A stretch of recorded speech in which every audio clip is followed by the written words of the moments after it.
আচ্ছা, বাইকের প্রতি না ছেলেদের একটা আলাদা ফ্যাসিনেশন কাজ করে, তাই না? আমার হাসব্যান্ডের ব্যতিক্রম না। আমার হাসব্যান্ডেরও সবসময় ওর ওর সবকিছুতে ওর বাইক থাকতেই হবে। তো আমরা সেদিন ওর বাইকটা সার্ভিসিং করানোর জন্য চলে যাই। তো সেইখান থেকে আমরা আর কি ওর বাইকটা যেখানে সার্ভিসিং করাই ঠিক তার পাশে একটা হেলমেটের শোরুম ছিল। আমরা এই হেলমেটগুলো দেখতেছিলাম। আমি পার্সোনালি আমি একটা মেয়ে হয়ে আমার হেলমেট কেন এত ভালো লাগে আমি জানি না। আমি হেলমেটের দোকান দেখলে আর কি আমি জামা কাপড়ের দোকান দেখলে যেমন যাই, হেলমেটের দোকান দেখলে এর থেকে বেশি যাই। তো আমরা এখানে হেলমেট দেখে আমাদের একটু ক্ষুধা লাগছিল, তো আমরা চলে আসি চৌধুরী পাড়ার দিকে। এটা হচ্ছে আবুল হোটেল। আবুল হোটেলে চলে আসি। আবুল হোটেলের ফালুদা আমার সব থেকে মোস্ট ফেভারেট। আমি জানি না আপনারা কখনো টেস্ট করেছেন কি না। যদি টেস্ট করে না থাকেন অবশ্যই টেস্ট করবেন। আর আমাকে কমেন্ট সেকশনে জানাবেন আবুল হোটেলের ফালুদা আপনার কাছে কেমন লাগে। তো আমরা অর্ডার করেছিলাম চিকেন গ্রিল, চিকেন চাপ আর নান আর ফালুদা। ফালুদাটা লাস্টে দেয়। তো এখানের চিকেন গ্রিলটা এত মজা, এত একদম সফট আর কি। অনেক জায়গার থাকে না একটু বেশি কুক হয়ে যায়, শক্ত হয়ে যায়, না একদম ওয়েল কুকড, একদম সফট। আর ছিল চিকেন চাপ। চিকেন চাপটাও আমার কাছে অনেক ভালো লাগে। আমি আবুল হোটেলে আসলে আমি আর আমার হাজব্যান্ড অলওয়েজ হয়তো চিকেন চাপটা খাই, নয়তো এই গ্রিলটা খাই, আর নয়তো শুধুমাত্র ফালুদাটা খেয়ে যাই। ফালুদাটা তো অনেক ইয়াম্মি। তো এইখানে আমি খাচ্ছিলাম আর আমার হাজব্যান্ডের সাথে র্যান্ডম টপিকে কথা বলতেছিলাম। এত টেস্টি, আর যদিও অনেক ক্ষুধা লাগছিল তো তাই মনে হয় আরও বেশি মজা লাগতেছিল খাইতে। তো খাওয়া দাওয়া করতে করতে আমি আসলে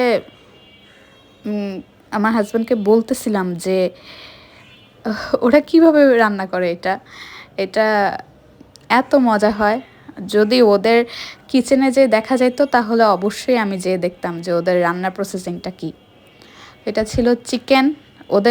ওরা যে গ্রেভিটা দেয়, গ্রেভিটা ম্যায়োনিজটা একটু মিক্স করে খাইতে এত মজা লাগে। আর ওদের যেই সালাডটা, এটা অন্যান্য রেস্টুরেন্টে যেই বা হোটেলে যেরকম রায়তা দেয় ওইরকম না, এটা একটু ডিফারেন্ট। তো এই যে আমাদের ফালুদাটা চলে আসে, ফালুদাটার লুকটা দেখছেন? আউটলুকটাতেই মনে হয় পেট ভরে যায় দেখলে, একদম মন খুশি হয়ে যায়। আমার একটা বদ অভ্যেস আছে, আমি হাড্ডি প্রচুর খাই। এর জন্য আমার হাজব্যান্ড আর কি হাড্ডি খাওয়ার জন্য আমার অনেক টাইম ওয়েস্ট হয়। কোথাও গেলে আমি হাড্ডি না খেয়ে, চিকেন হোক এটা মাটন হোক, আমি হাড্ডি না খেয়ে বের হই না। আমার হাজব্যান্ড এর জন্য আমার জন্য ওয়েট করে যে আমার হাড্ডি খাওয়া শেষ হবে এরপরে আমরা উঠবো। যদিও মাঝে মধ্যে সে বলে হইছে তো, আর কত খাবা, আর এত খাওয়া লাগবে না। আচ্ছা, মেয়েরা মনে হয় হাড্ডির প্রতি একটু আলাদাই পাগল থাকে, তাই না? আমাকে জানাবেন তো কে কে হাড্ডির প্রতি এরকম পাগল। আচ্ছা, তো আমরা ফালুদাটা মিক্স করে নিতেছিলাম।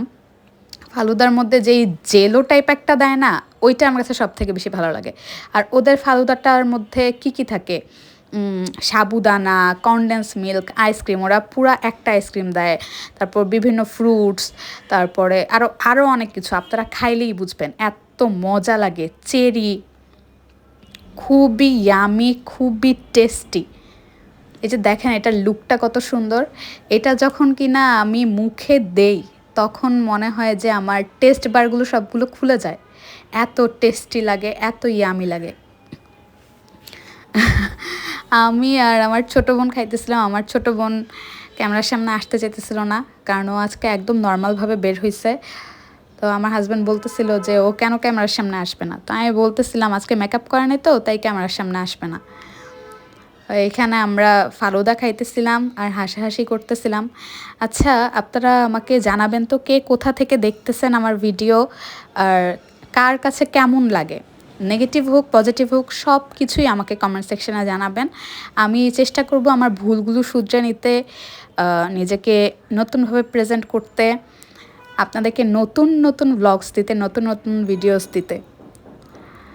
তো আমার জন্য সবাই দোয়া করবেন যাতে ভালো থাকি, সুস্থ থাকি। আমি একটু সিক, আর আমার চ্যানেলটি অবশ্যই ফলো দিয়ে রাখবেন। ধন্যবাদ।